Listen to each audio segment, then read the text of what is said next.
مسلکی اعلیٰ حضرت فیضانی اعلیٰ حضرت حضرت علامہ شہروز عالم صاحب قبلہ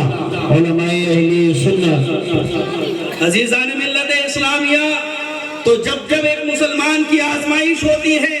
اس کا ایمان اتنا ہی نکھرتا ہوا نظر آتا ہے، اور ایک مسلمان جو ہوتا ہے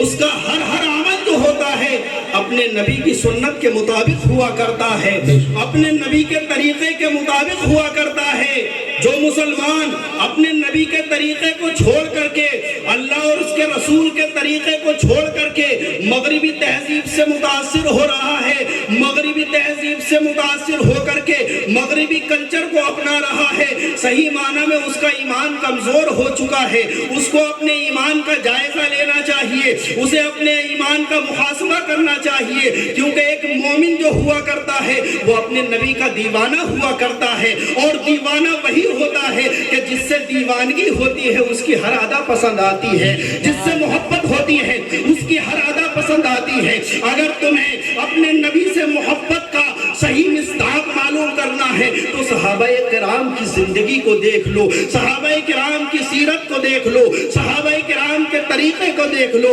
صحابہ کرام کا طریقہ یہ تھا کہ نبی پاک صاحب الاولاد اگر وضو بنا رہے ہیں اور وضو بناتے وقت آپ کے جسم مبارک سے جو پانی گر رہا ہے، جو قطرات ٹپک رہے ہیں، صحابہ کرام ان قطرات کو زمین پر گرنے نہیں دیتے ہیں، بلکہ ان قطرات کو جمع کر کے اپنے ہاتھوں میں اکٹھا کر کے صحابہ کرام میں سے کوئی صحابی ان قطرات کو اپنے سینے سے لگا رہا ہے، کوئی صحابی اپنی آنکھوں سے لگا رہا ہے، کوئی صحابی اپنے منہ میں داخل کر رہا ہے، کوئی صحابی اپنے جسم پر مل رہا ہے۔ یہ صحابہ کرام کا طریقہ تھا، انہوں نے اپنی نبی کے ہر فعل کو پسند فرمایا، اپنے نبی کی ہر ادا کو پسند فرمایا۔ اور میں یہ عرض کر رہا ہوں کہ کائنات میں کوئی انسان ایسا نہیں ہے، پوری دنیا کا آپ جائزہ لیں، صرف ہندوستان کا نہیں کہ بلکہ کسی دوسرے ملک کا نہیں، بلکہ پوری کائنات کا،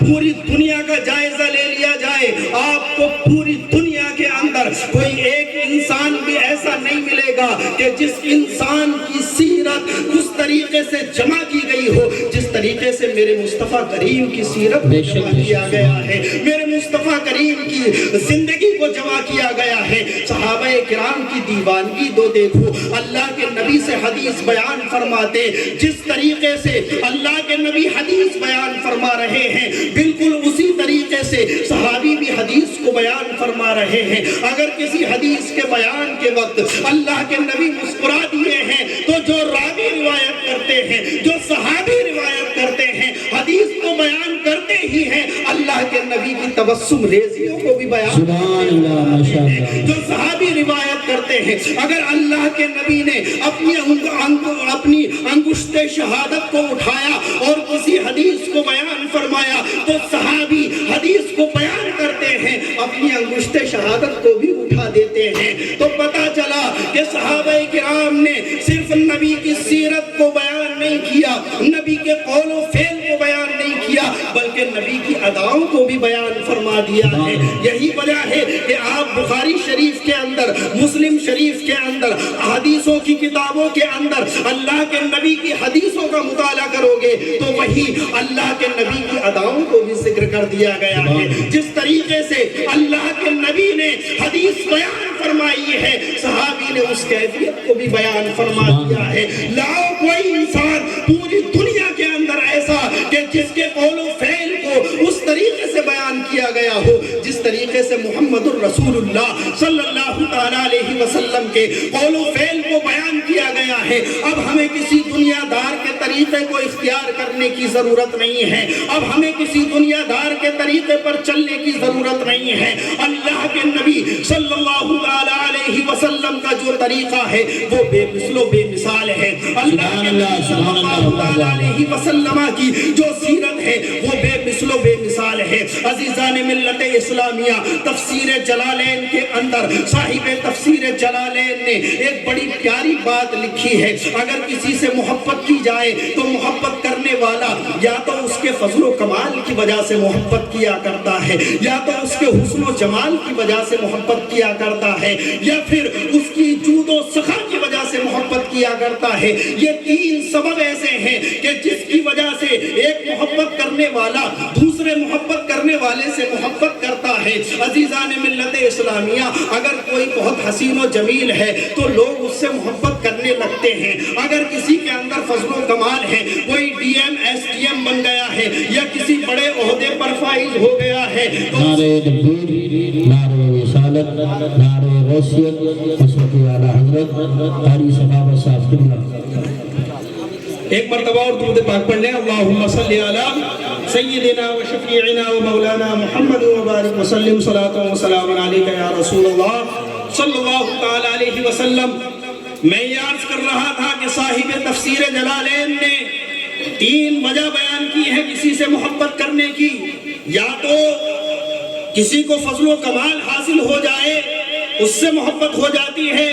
کسی کو حسن و جمال حاصل ہو جائے، اس سے محبت ہو جاتی ہے، کہ کوئی سخی ہوتا ہے لوگ اس سے محبت کرنے لگتے ہیں۔ اے ایمان والو، اے نبی کے مستانو، سنو، سب سے زیادہ اگر کسی کو حسین و جمیل کائنات کے اندر بنایا گیا ہے تو مصطفیٰ کریم صلی اللہ تعالی علیہ وسلم کو بنایا گیا ہے۔ اللہ کے نبی صلی اللہ تعالی علیہ وسلم کا حسن بے مثل ہے، بے مثال ہے، اور کائنات میں اللہ کے نبی صلی اللہ تعالی علیہ وسلم سے حسین و جمیل پیدا ہونا ناممکن ہے، محال ہے۔ ایسا حسن جمال اللہ کے نبی صلی اللہ تعالی علیہ وسلم کو عطا فرمایا گیا ہے۔ اسی وجہ سے شاعر کہتا ہے، حسن یوسف دم عیسیٰ ید بیضاداری، حسن یوسف دم عیسیٰ ید بیضاداری، آج خوبا ہمدارن تنہا دار۔ نعرہ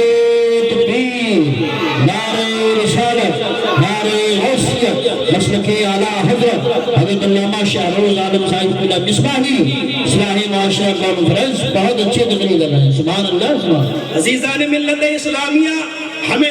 دنیا کی بیوٹی کے پیچھے بھاگنے کی ضرورت نہیں ہے، ہمیں دنیا کی خوبصورتی کے پیچھے بھاگنے کی ضرورت نہیں ہے۔ اسی وجہ سے تو اللہ نے اپنے نبی کو سب سے بڑا حسن و جمال عطا فرمایا کہ ایک نبی کا غلام جو ہو اپنے نبی سے محبت کرے، سب سے زیادہ اپنے نبی سے محبت کرے۔ اسی وجہ سے اللہ کے رسول ارشاد فرماتے ہیں، لا یؤمن احدکم، کہ تم میں سے کوئی مومن نہیں ہو سکتا، اس وقت تک مومن نہیں ہو سکتا جب تک کہ وہ مجھے اپنے ماں باپ سے زیادہ محبوب نہ بنا لے، اپنی اولاد سے زیادہ محبوب نہ بنا لے، بلکہ تمام لوگوں سے زیادہ محبوب نہ بنا لے، اس وقت تک جو ہے کوئی مومن کامل نہیں ہو سکتا ہے۔ عزیزان ملت اسلامیہ، تو ہمیں دنیا کی بیوٹی کے پیچھے بھاگنے کی ضرورت نہیں ہے، ہمیں نبی کے حسن و جمال کو دیکھنے کی ضرورت ہے۔ اور دوسری چیز میں نے کیا بتائی تھی کہ فضل و کمال کی وجہ سے کسی سے محبت ہوا کرتی ہے۔ کوئی بڑے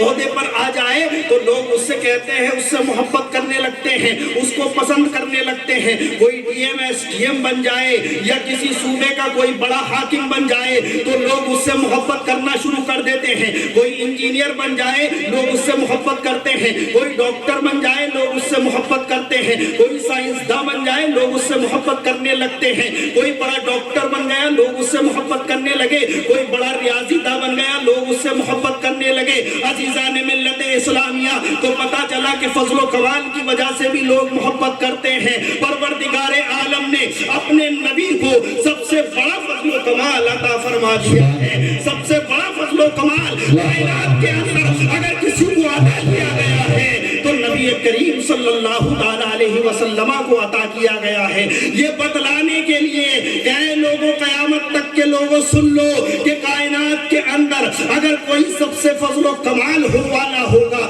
تو میرا حبیب ہوگا، ماشاءاللہ ماشاءاللہ علیہ وسلم ہوں گے۔ تیسری چیز جو ہے وہ جود و سخا ہے۔ کوئی سخی ہوتا ہے لوگ لوگ اس کے قریب ہونے لگتے ہیں۔ یہ تو آپ نے مشاہدتاً دیکھا ہوگا، یہ تو آپ نے اپنے قرب و جوار میں، اپنے گرد و پیش میں دیکھا ہوگا کہ اگر کوئی سخی ہوتا ہے لوگ اس کی تعریف کرتے ہوئے نظر آتے ہیں، کوئی سخاوت کرتا ہے لوگ اس کی تعریف کرتے ہیں، ارے بڑا سخی ہے، بڑا مہمان نواز ہے، جب بھی جاؤ تو چائے پلاتا ہے، ناشتہ کراتا ہے، بڑا مہمان نواز آدمی ہے۔ جو سخی ہوتا ہے اس کی لوگ تعریف کرتے ہیں، اس کو لوگ پسند کرتے